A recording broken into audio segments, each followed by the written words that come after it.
postpartum contraception आम्ही जेका म्हणटा म्हणजे बाळन जाल्या उपरांतले तातूंत खंयचे म्हणजे what are the modalities comes under this figure delivery इधर नॉर्मल जाले नाजाल्यार सिझेरियन जाले इमिडिएट आमी इंट्रायुट्रन कॉन्ट्रासेप्टिव्ह डिवायस घालपा जाता हो एक व्हेरी नवो मेथड आयला जे इमिडिएटली डिलिव्हरी जाले तशें आमी इमिडिएट घालतात सो एकदां आमी तो इंट्रायुट्रन कॉन्ट्रासेप्टिव्ह डिवायस घातलो जशें कॉपर्टी 380A घातल्यार ऑलमोस्ट 5 years आमकां प्रोटेक्शन मेळटा 5 to 10 years पर्यंत जाता तो प्रोटेक्शन मेळटा आनी एक मेथड कशें पोस्टपार्टम जाले की ना जर इमिडिएट घातले ना जाल्यार इंटरवल आफ्टर 6 weeks घालूंक येता कॉपर्टी नेक्स्ट अनादर मेथड कितें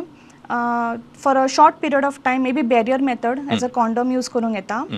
नाजाल्यार आनी एक कॉन्ट्रासेप्टिव्ह पिल्स तेतूं भितर कंबायंड ओरल कॉन्ट्रासेप्टिव्ह दिवपाक येना कित्याक तेतून तो इस्ट्रोजन कंपोनंट आसता तेन्ना मातसो ब्रेस्ट फिडींग मिल्क मातशें सप्लाय कमी करता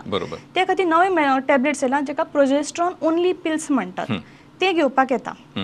आणि तेच्या मागीर आतां नवे मेथड इम्प्लांट्स म्हणून येयल्यात नॉर प्लांट सो हातीन हांगा इम्प्लांट घालतात सो ते सुद्दां ऑलमोस्ट 5 years प्रोटेक्शन दिता